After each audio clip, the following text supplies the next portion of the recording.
Hey guys, this is Ebeneza again from Semani Enterprise Tutors, and I hope you have been following well with our tutorials. So today I'm going to be teaching you guys something new. I'm going to be teaching you guys looping and loop. Okay, so what is looping? Looping is doing the same thing over and over and over again till a particular condition is met. Okay, so looping is a particular block of code. Let's say for instance now this else statement is going to be carried out over and over and over and over and over again till a particular condition is met. And then today we're going to looking at there are like 3 or 4. So today we're going to be looking at one of them, which is called the for loop. That's FOR now. Okay, so let's just get our class file ready, and then I'm going to give it the name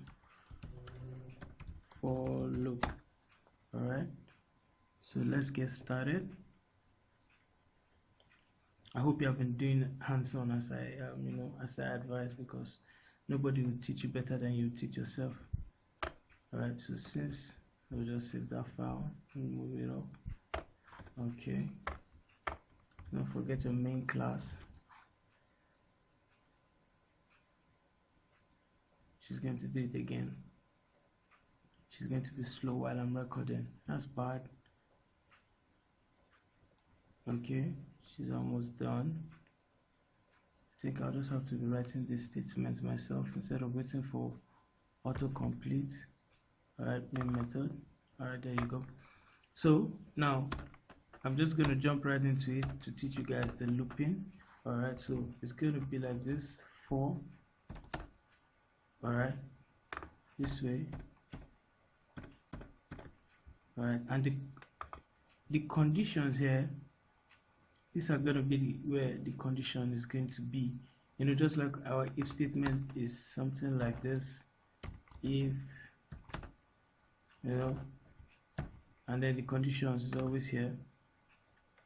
Okay, so now the condition is going to be here. So first we're going to have to increase every time the loop finishes.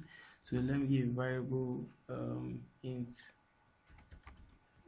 limiter is equals to 0.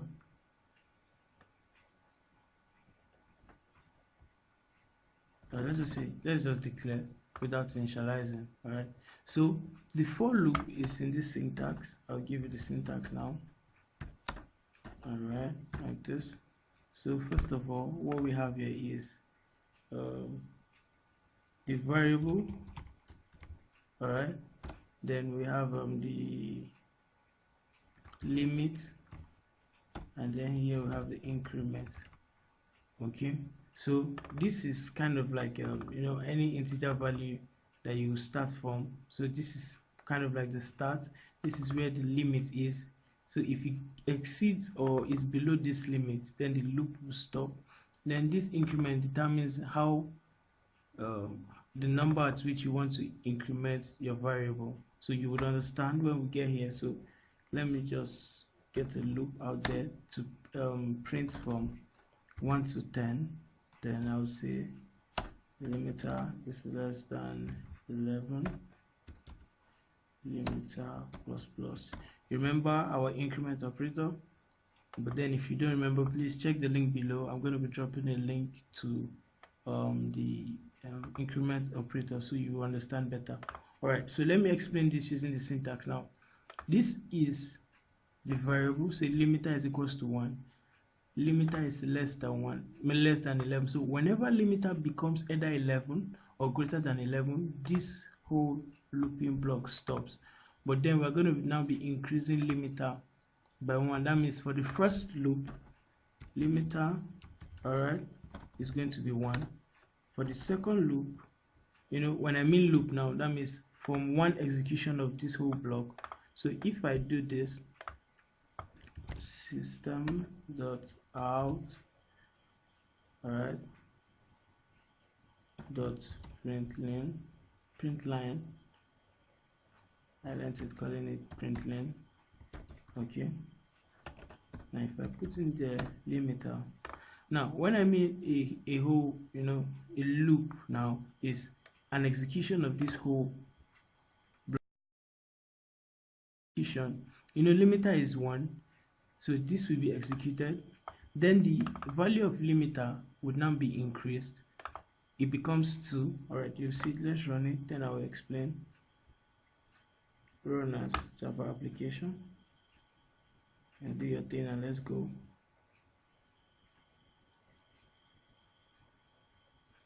And you see it in the console now. Alright, now see 1 through 10. So on the first loop, this indicates the first iteration, this indicates the second iteration, this is the third, this is the fourth, this is the fifth, this is the sixth, and this is the seventh. Alright, so on the first iteration, remember limiter is 1, so we are displaying limiter. When this is done, limiter automatically, because of this statement we put here, or because of this statement, limiter, all right, then becomes 2.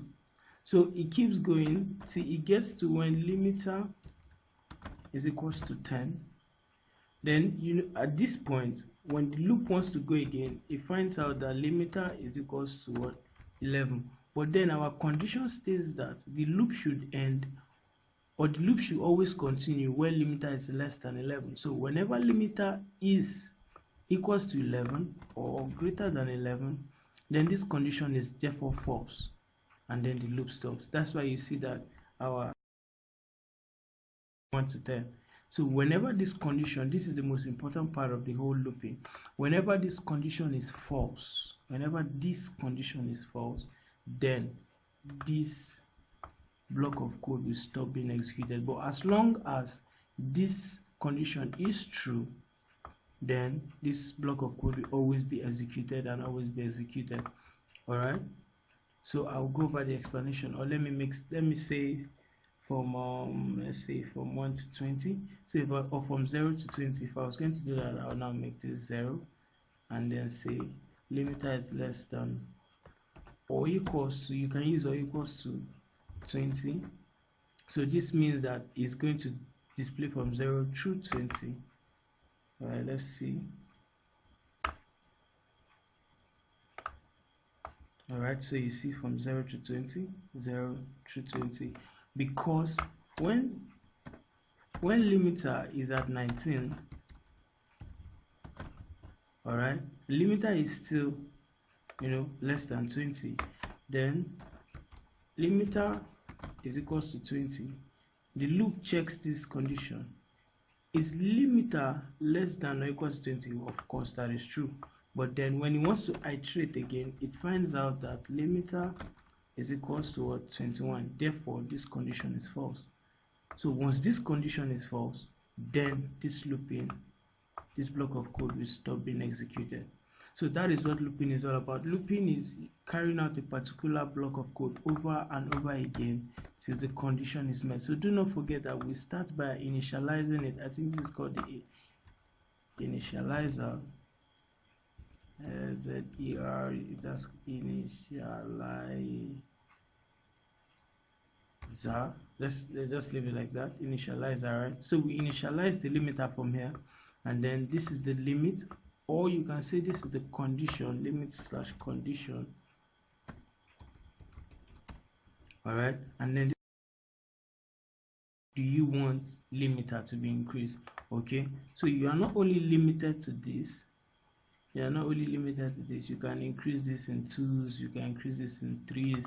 How do you do that? Remember our addition and subtraction assignment operators? You can then do this.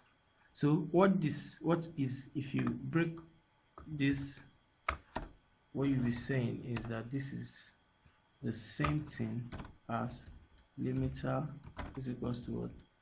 Limiter plus 2. So let's see what that gives us if we run it.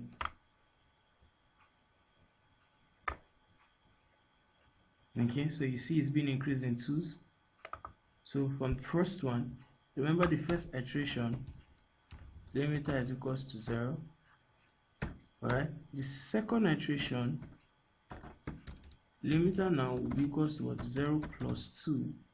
On the third iteration, limiter will be equals to what? 2 plus what? 2, of which this is equals to 2, of which this is equals to 4. So you can increase the increment can be done in 2s, in 5s, in 10s, as much as you like. If we're going to increase this in 10, that means all what will just be displayed will be 0, 10, and 20.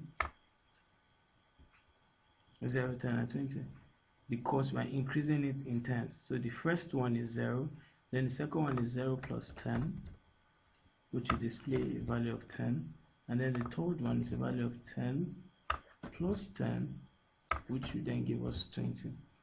But since if we increase this, so on the fourth iteration it will be 20 plus 10, which is equal to what? 30. And obviously 30 is not less than or equals to 20, it is greater than or equals to 20. So that means that this condition is then false, so the loop will then exit itself, and then coding can then continue after the loop. So in order for us to understand, I'll put up another, I would say .out.println, and then I'll write this for the loop. Alright, I'll copy this, put this outside the closing brace of the for statement, and then say after the loop. Okay, so we run that again. Okay, so here you go, before the loop, then this is the loop, and then afterward, after the loop. So here, once the looping is done, then coding can always go to the next line of code that is available. All right, so this is INITIALIZER. All right, so that's the initializer, this is the limit slash condition, then this is the increment. I hope you learned. Our next tutorial is going to be on maybe nested for loop. Yes, it's going to be a nested for loop. We're going to be looking at two loops in the same block of code. We have looked at nested if statement, so we're going to be looking at looping multiple loops, multiple for loops. So that's going to have the syntax of it's going to look like this, not the syntax now. Yep, so we're going to be understanding how this works, having two loops like this. Alright, don't forget that this is the Semani Enterprise Tutors. I want you to come back and keep watching. Thank you and good night.